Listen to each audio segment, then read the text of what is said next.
ദൈവത്തിൻ്റെ അതിപരിശുദ്ധമേറിയ നാമം വാഴ്ത്തപ്പെടട്ടെ. എല്ലാവർക്കും ക്രിസ്തു യേശുവിലുള്ള സ്നേഹവന്ദനത്തെ പ്രാരംഭമായി അറിയിക്കുന്നു. കർത്താവ് എല്ലാവരെയും അവിടെ ഇവിടങ്ങളായി നടത്തിയ ദൈവം സൂക്ഷിച്ച എല്ലാവിധങ്ങൾക്കുമായി സ്തോത്രം ചെയ്യുന്നു. അനേകർ ഈ ലോകത്തിൽ നിന്ന് മാറ്റപ്പെട്ടു പോകുമ്പോൾ അത്യുന്നതനായ ദൈവം നമ്മുടെ ജീവിതത്തിൽ പിന്നെയും അവസരങ്ങൾ തന്നതിനായി സ്തോത്രം ചെയ്യുന്നു. അല്പം നേരത്തെ ചിന്തയ്ക്കായിട്ട് 103 സങ്കീർത്തനം അതിൻ്റെ 13 വാക്യം, അപ്പന് മക്കളോട് കരുണ തോന്നുന്ന പോലെ യഹോവയ്ക്ക് തൻ്റെ ഭക്തന്മാരോട് കരുണ തോന്നുന്നു. അനുഗ്രഹിക്കപ്പെട്ട വേദഭാഗമാണ് നാം വായിച്ചു കേട്ടത്. അപ്പന് തൻ്റെ മക്കളോട് കരുണ തോന്നുന്ന പോലെ യഹോവയ്ക്ക് തൻ്റെ ഭക്തന്മാരോട് കരുണ തോന്നുന്നു. കരുണ തോന്നുന്ന ഒരു ദൈവം, ഒരു പിതാവിന് തൻ്റെ കുഞ്ഞിനോട് എങ്ങനെ കരുണ തോന്നുന്നുവോ, അവനോട് എങ്ങനെ സ്നേഹം തോന്നുവോ, അവനെ എങ്ങനെ പരിപാലിക്കുന്നുവോ, അതുപോലെ തന്നെ തിരുവചനം പറയുന്നു യഹോവയ്ക്ക് തൻ്റെ ഭക്തന്മാരോട് കരുണ തോന്നുന്നു. ദൈവം കരുണ ഉള്ള ഒരു ദൈവമാണ്, കരുണ തോന്നുന്ന ദൈവമാണ്. നമ്മുടെ ആവശ്യങ്ങളിൽ ദൈവം നമുക്ക് വേണ്ടി വൻ കാര്യങ്ങളെ ചെയ്യുന്ന ദൈവമാണ്. നമുക്ക് ലൂക്കോസ് സുവിശേഷത്തിലേക്ക് കടന്നു വരുമ്പോൾ കാണുവാൻ സാധിക്കുന്നൊരു കാര്യം, ഒരു പിതാവിന് 2 മക്കളുണ്ട്, 2 ആൺമക്കൾ. എന്നാൽ ഇളയവൻ തൻ്റെ സമ്പത്തുകളൊക്കെ വാങ്ങി താൻ ദൂരദേശത്തേക്ക് പോകുവാനിടയായിത്തീർന്നു. ദൂരെ കടന്നു ചെന്ന് തൻ്റെ ഇഷ്ടപ്രകാരമൊക്കെ ജീവിച്ച് തൻ്റേതായ രീതിയിൽ കൂടെ ജീവിച്ച് തൻ്റെ നന്മകളെല്ലാം നഷ്ടപ്പെട്ടു പോകുവാനിടയായിത്തീർന്നു. എല്ലാ നന്മകളും നഷ്ടപ്പെട്ടു പോയി കഴിഞ്ഞപ്പോൾ താൻ അടുത്തുള്ള പ്രമാണിയുടെ അടുത്ത് ചെന്ന് തനിക്കൊരു ജോലിക്ക് വേണ്ടി താൻ കടന്നു ചെല്ലുക. ജോലിക്ക് വേണ്ടി താൻ അവിടെ ചെന്ന് കഴിഞ്ഞപ്പോൾ തനിക്ക് കിട്ടുന്നത് പന്നികളെ മേയ്ക്കാനുള്ള ഒരു ജോലിയാണ്.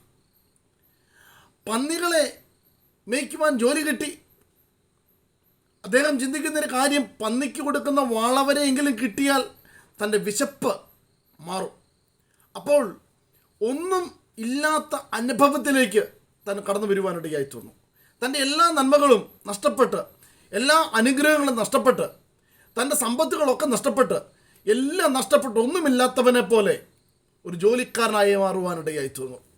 ജോലിക്കാരനാകുന്നതിൻ്റെ ഉദ്ദേശം മറ്റൊന്നുമല്ല, എന്തെങ്കിലും ഭക്ഷണം കിട്ടുമല്ലോ എന്നോർത്ത്.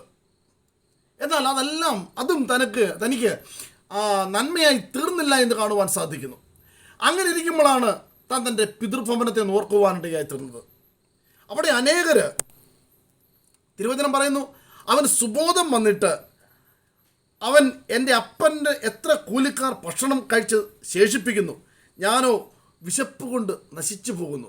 ഓക്കെ, അദ്ദേഹം ചിന്തിക്കുകയാണ്, എൻ്റെ അപ്പൻ്റെ ഭവനത്തിൽ അനേക വ്യക്തികൾ ഭക്ഷണം കഴിച്ച് അവർ ശേഷിപ്പിക്കുക, എന്നാൽ ഞാനോ, സ്വന്തം മകനായിരിക്കുന്ന ഞാനോ ഒന്നുമില്ലാത്തവനെ പോലെ വിശപ്പ് സഹിക്കുക, ഒന്നുമില്ല തൻ്റെ ജീവിതത്തിൽ.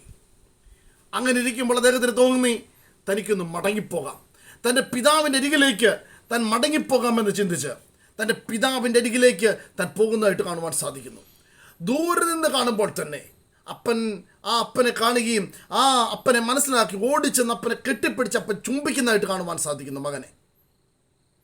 അദ്ദേഹം പറയുന്നൊരു കാര്യമുണ്ട്, അപ്പ, ഞാൻ നിന്നോടും സ്വർഗത്തോടും പാപം ചെയ്തിരിക്കുന്നു, നിന്റെ മകനെന്ന് വിളിക്കുവാൻ ഞാൻ യോഗ്യനല്ല എന്ന് പറയുവാനിടയായി തീർന്നു. എന്നാൽ ആ പിതാവ് അവനെ സ്നേഹിക്കുന്നതായിട്ട് കാണുവാൻ സാധിക്കുന്നു. ആ പിതാവ് അവനെ സ്നേഹിച്ചവന് വേണ്ട നന്മകളെല്ലാം ഒരുക്കി കൊടുക്കുന്നതായിട്ട് കാണുവാൻ സാധിക്കുന്നു. പ്രിയമുള്ളവരെ, എന്നെ ശ്രമിക്കുന്നവരെ, ഒരു പിതാവിന് തൻ്റെ മകനോട് അത്രയും സ്നേഹം തോന്നിയിരിക്കുന്നുവെങ്കിൽ, തൻ്റെ എല്ലാ നന്മകളും സമ്പത്തും നശിപ്പിച്ച് നഷ്ടപ്പെട്ടു പോയവൻ മടങ്ങി വന്നപ്പോൾ പിതാവ് അത്രയും സ്നേഹം പ്രകടിപ്പിച്ചിരിക്കുന്നുവെങ്കിൽ, തൻ്റെ മകനോട് അത്ര സ്നേഹം കാണിക്കുന്നുവെങ്കിൽ, അത്യുന്നതനായ ദൈവം നമ്മളോട് എത്ര സ്നേഹം കാണിക്കുവാനിടയായിത്തീരും, എത്ര കരുണ കാണിക്കുവാനിടയായിത്തീരും. അതെ, നമ്മളോട് കരുണ കാണിക്കുന്ന ഒരു ദൈവമാണ്, നമ്മളെ പരിപാലിക്കുന്ന ഒരു ദൈവമാണ്, നമ്മളെ സൂക്ഷിക്കുന്ന ഒരു ദൈവമാണ്, നമ്മുടെ ജീവിതത്തിലെ കുറവശങ്ങളെ ക്ഷമിച്ച് നമുക്ക് വേണ്ടി വൻ കാര്യങ്ങളെ ചെയ്യുന്ന ഒരു ദൈവമാണ്, നമുക്ക് വേണ്ടി പക്ഷപാതം ചെയ്തിരിക്കുന്ന കർത്താവായ യേശു ക്രിസ്തു. അതുകൊണ്ട് ഈ ദിനങ്ങളിൽ പിതാവ് അപ്പന് തൻ്റെ മക്കളോട് കരുണ തോന്നുന്ന പോലെ യഹോവയ്ക്ക് തൻ്റെ ഭക്തന്മാരോട് കരുണ തോന്നുന്നവനായ ആ ദൈവത്തിന് നമ്മളെ ഏൽപ്പിക്കാം.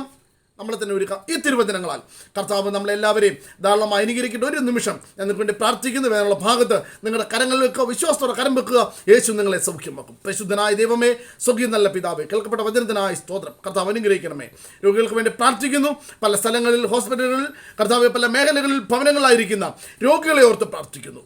കർത്താവ് സൗഖ്യമാക്കണമേ. യേശു ക്രിസ്തുവിൻ്റെ നാമത്തിൽ കർത്താവെ സൗഖ്യം കൽപ്പിച്ച് പ്രാർത്ഥിക്കുന്നു. അങ്ങ് വിടുതലയക്കണം, അത്ഭുതം ചെയ്യണം.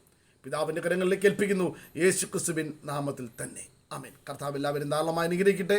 എല്ലാവർക്കും നല്ല സുദിനം ആശംസിക്കുന്നു. ആമേൻ.